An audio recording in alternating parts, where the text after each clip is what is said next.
Kirkland Signature is the name that Costco uses for its house brand of wines. These wines are affordable. They change it up. You can find them labeled by variety or from famous regions around the world like Chateauneuf-du-Pape or Barolo. Until recently, Costco was the biggest wine retailer in the United States, although an article just came out that Total Wine & More has surpassed Costco in terms of overall revenue. You can't get toilet paper or boxes of 100 granola bars at Total Wine. You can at Costco, though, which I stopped buying those because I snack on them too much. Costco is really smart with their wine marketing. Some of these wines are limited to release. Some you can only find in certain markets. So consumers have the sense of wonder, the sense of adventure, the sense of discovery when they find different wines. So every time you go into your local Costco or a new one, you're always excited to see what you can find. And I have 5 wines here.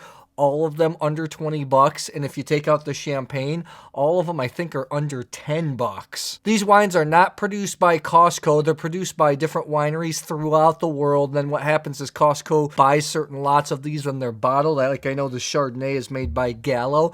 I know a friend who's a master of wine that used to do the same type of thing, buying from Marks and Spencer's in the UK. Marks and Spencer's has their own label of wine, just like Costco. She was telling me stories about going to all these different regions of the world and finding these tanks where she could get good value. I was like, man, that sounds like a cool job. The problem with reviewing wines is always distribution. The wines that geeks and wine professionals find really exciting are often made by small producers, which means the supply is limited. You can't find them in every single market. These wines right here, you should be able to find in most Costco's around the US. Let's get started here. I went out and I bought all of these wines, so I really don't care if they show well or not. Again, I'm not expecting these wines to be the greatest wines in the world. I want to see if, hey, they offer value for you. I think I'm going to finish with the champagne because it was the most expensive and it's champagne, so I feel like it will maybe be the best. Let's get started here. First off, we have the Kirkland Signature Marlborough Sauvignon Blanc 2023, the T-Point. You'll probably see the 2024s come on the market. This came in at $7.39. An article just came out showing that New Zealand Sauvignon Blanc demand for it has actually fallen. However, these wines are still popular. I work part-time in wine retail, and I can tell you last year of the top 10 wines that we sold, 3 of them were New Zealand Sauvignon Blanc. There's still a lot of action when it comes to this wine. New Zealand Sauvignon Blanc came onto the scene, especially with Cloudy Bay. These explosive flavors were completely different, really kind of revolutionized not only New Zealand, but the wine world. A lot of people are chasing the style. A lot of people like this style. Let's see what a $7 New Zealand Sauvignon Blanc can deliver here. Okay, so it smells like New Zealand. It smells actually pretty good, to be honest. However, you can be tricked by these wines because New Zealand Sauvignon Blanc can be so explosive. This is the type of wine that you can see why it's popular, especially as it's starting to warm up outside. You just get a lot of grass, grapefruit, white grapefruit, little lime, little basil. It's actually quite complex for a bottle that's $7.39. Let's give this a go here. So these New Zealand Sauvignon Blancs usually have just a touch of residual sugar, although a lot of times they're classified as dry, which works well for the American market because people say they like dry wines when they actually like wines with a little bit of residual sugar. Just a touch here, but for most people, they're going to consider this a dry wine. I have to say, this is structured and lengthy. I was ready to kind of poo-poo on this wine. You could do a lot worse. New Zealand Sauvignon Blanc in this price point. I mean, for me, really the go-to when it comes to value is Babbage. I know in my retail shop we sell that wine for $10.50, but $7.39, this is pretty good. I could see this crushing at a barbecue with tomato salad. It actually has decent length. I think this wine is pretty good. I'm going to give this 89 points. I think it's very good. I can't really quite go to 90, but I think it's very, very, very good wine for money, and you could do a lot worse.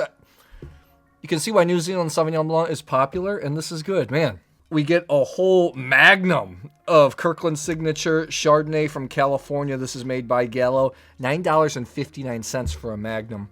I am going to Coravin these because I'm going to give these to some people because I'm not going to drink them, but I don't want to dump them down the drain. So let's just give them to somebody and make somebody happy, okay? Here we go. I don't know what to expect for Chardonnay at this price point. Kind of hard for Chardonnay at this price point to be barrel fermented, although there might be some oak chippy type flavors in it. It's probably going to be buttery. Let's see. Could prove pretty wrong like the New Zealand Sauvignon Blanc. Kind of an innocuous white wine. I guess, yeah, you do get the Chardonnayness. You get some white peach flavors. A little bit of lemon, a little bit of melon. I have to say, it doesn't smell big and buttery. It smells more lean. It's so funny because a lot of these regions of the world that were making big, buttery Chardonnays like California, Australia are starting to make more leaner styles. And I know importers are actually complaining because they're saying they're having a hard time selling these wines. Us wine nerds like the acidity. When it comes to Chardonnay, we like Burgundy, we like Chablis. Wines that are more linear, have more acidity. Now this is important. You gotta let the wine swirl. This is kind of falling apart in the glass. This smells, I judge a lot of competitions around the world. I judge about 6 competitions annually. This kind of smells like a generic, innocuous white wine from those competitions. Inoffensive, it smells okay. You get a hit of oak, citrusness. It's kind of sloppy on the palate. It falls away, the fruit falls away, and you just kind of get wood. It's not a faulty wine. It's not a bad wine. I'm 82 points on this wine. I know it's $9.59. I think even Kendall Jackson, which you can get, I don't know, maybe under $15, is more exciting than this wine. Did I score it? Did I say 82 points? It's okay. I mean, you can cook with it. That's probably what all I would do with it. Let's move on. By the way, if you're a regular, you can see that this is a brand new studio. This is my first video I'm shooting in the studio. I know there's a darker background. I kind of like it. Gives me a little more separation. Also, I didn't want to paint the walls or put a backdrop in, but maybe that'll change. I have a lot of space here. Maybe if I get bored as the channel grows, the background will change. Let's move on here. 2 reds here. Kirkland Signature, Selección Rioja Reserva 2020 comes in at $6.99. Rioja in northern Spain, right on the border with France. Actually, when phylloxera, the insect, came and started devastating the vineyards in France, a lot of people from Bordeaux went to Rioja to find wine, to bottle the wine, to ship it back to Bordeaux and sell it as Bordeaux. That's why Rioja has kind of that woody style. I like Rioja, and I like that it's not a trendy region right now because you can get some phenomenal wines for the money. $6.99 for Reserva. Spain is one of the few countries where Reserva means something. In Rioja, it means that it's aged a little bit longer than a crianza, or a crianza, if that's the way you want to say in Castellano. And then they have a Gran Reserva that's aged even longer. I did a whole video a couple videos on Rioja. You can check them out. Let's see what this is, 2020. I'm excited to taste it. I like Rioja because they're not boring wines. Even the more affordable ones have those tobacco flavors. They show a little bit of wood because a lot of them are aged in American oak, kind of a sweet vanilla type note. I like the red cherry type flavors that come in Rioja. So I'm excited to taste this. This could be pretty decent. $6.99. Let's give this a go here. It smells pretty good. You definitely get the wood. You get a little bit of cedar. You get like this rubbery note that I get in Rioja. Not a burnt rubber, kind of like a fresh rubber. I don't know, when I was a kid, whenever I used to open toys with rubber, I used to like smell the packaging, and that's what you get here. Or that's what it reminds me of. And that's the thing about wine. If you feel like a wine smells like puppy dogs, it smells like puppy dogs. You don't have to pick out the exact flavors that critics or writers pick out. Wine is a very personal thing. I did a video, and last time I had the Chianti Classico from Kirkland Signature, and it was not very good. This smells really good.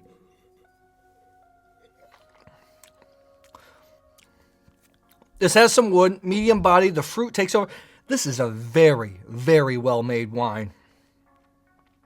This is super good. This is probably, we'll taste the champagne, the best Kirkland Signature red that I think I've ever had.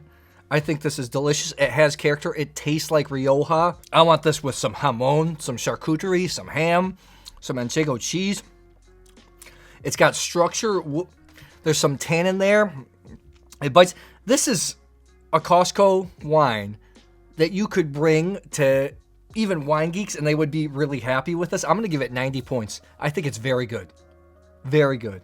Wow. Once again, like I said, I didn't like the Chardonnay. When I'm scoring these wines or when I'm giving my opinion, it's not an attack on you personally if you like the wine. If you like the wine, you like the wine. I'm just trying to give you my opinion. That's a lot of times when we recommend wines to people, if they don't like them, sometimes we take it as a personal attack. We got to remember, people are saying no to the wine, not to us. Well, most of the time. Let's move on here. We have the Kirkland Signature Malbec 2022 from Argentina. This comes down $6.99. I just spent 10 days in Argentina and Uruguay.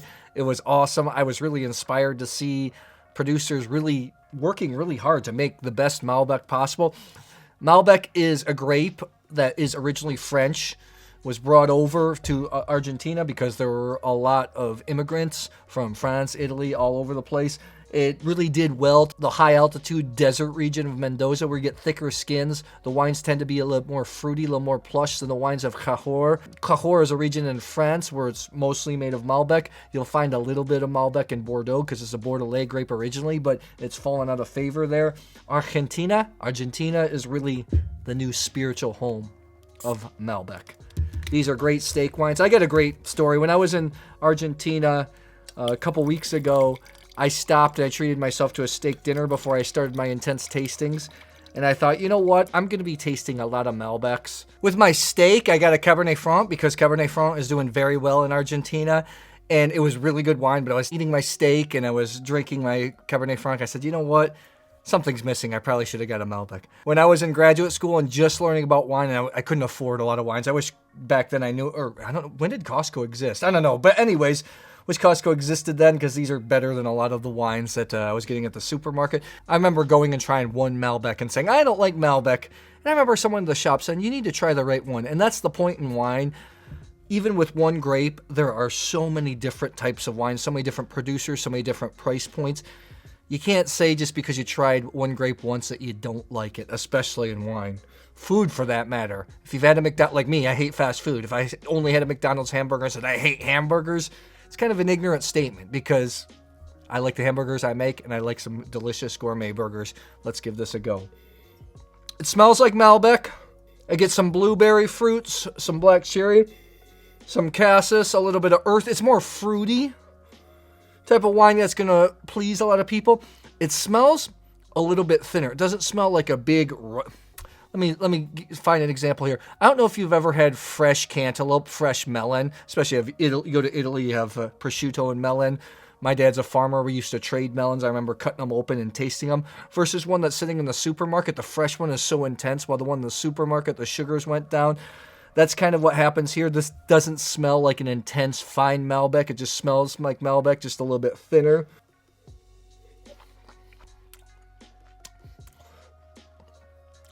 It's not super complex, but I'll give you this. There is some tensity, or there is a decent amount of richness on the palate. There's a little bit of structure. The tannins are soft. This is going to be a friendly wine, a wine that most people are just going to love. Most people are going to enjoy. I'm a hard 85 points on this. I think you could do a lot worse at $6.99. I think it's pretty darn good. Let's get ready to taste the big boy, champagne. I do want to do more wine shopping videos like this, so it's a perfect time to bring up channel memberships. It's a way that you can support this channel, especially if you want to see more videos like this. Think about becoming a member. I have several tiers. In the Grand Reserve tier, I actually do a live hangout where we can come up on screen every month. We bring our wines, we talk about them, we just hang out, we have a lot of fun, and it really supports the work I do here, so thank you so much. Okay. Champagne. This is the most expensive wine in the bunch, $19.99. I've seen it at other Costco's at $29.99. Champagne is not a cheap wine, so it's hard to get wines it's in the sub $20 range when you're not in Europe.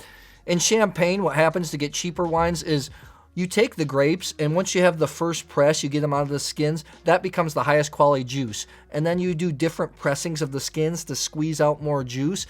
That juice isn't as good, but that can be sold off for cheaper champagnes. There are also some cooperatives where there's a bunch of farmers that come together, sell their grapes, and bottle wine under one name, like Palmer & Co. does a really good job. I don't know who produces the Kirkland Signature champagne, but kudos to them for getting something under 20 bucks here. I've done a lot of videos on how to open champagne. You want to keep the bottle at a 45-degree angle. Some people like to keep the cage on for safety. I like to take it off. You just have to make sure that the wine is ice cold. Otherwise, the cork will really pop off. You hold the cork. You turn it at a 45-degree angle. You feel the cork start to come out. You want to try to make as little noise as possible there. And here we go. Let me give it a little rinse first because I had some red wines in there. This is made of the 3 primary grapes of Champagne: Meunier, Pinot Noir, and Chardonnay. They say Pinot Meunier here. The Champagne Noir hate that. They like to say just Meunier. There are actually 7 grapes permitted in Champagne. These are the 3 main grapes. The old philosophy was that Meunier couldn't make great Champagne like Pinot Noir or Chardonnay, which I think is completely false. There's some producers really focusing on Meunier, and I love the wines. Let's give this a little bit of a go, shall we? I'm excited to... Okay, it does smell like champagne. It doesn't smell like the greatest champagne in the world, but it does smell like champagne. I get a little bit of bread notes, a little bit of apple, a little bit of lemon. I usually like my champagne to be a little more explosive, which this is not. It's kind of a little flatter. It's not as air. It's almost like a flower that... Good champagne's like a freshly cut rose, and then a rose that's been sitting out after it's been cut for a few days. That's what this is. It's a little bit less intense. I still get the bread. I get some strawberry, slight strawberry notes, lemon. That's about it. It's not super complex. Let's give this a go here. On the palate, it's a little bit richer, a little fuller, a little creamier. I have to say the flavors are pretty good on the palate. My only complaint here is the finish just kind of falls off. I usually like champagnes with lots of acidity. I like it to be linear. I like it to cut through my palate. You're not going to get that here. This is pretty good sparkling wine in this price point, $19.99. I've seen some Cremants from the south of France really blow this category out of the water, especially in the sub $20 range. It's good. It's not blowing me away. Hold on a sec. It's so funny. Am I scoring this as a sparkling wine or as a champagne? If I'm scoring as a champagne, like within the context of champagne, 84 points, maybe within the context of all sparkling wines, 86, 87. I think it's solid. In this price point, I think some from Cremants from Burgundy or Bordeaux bring me a little bit of excitement, but that's just me.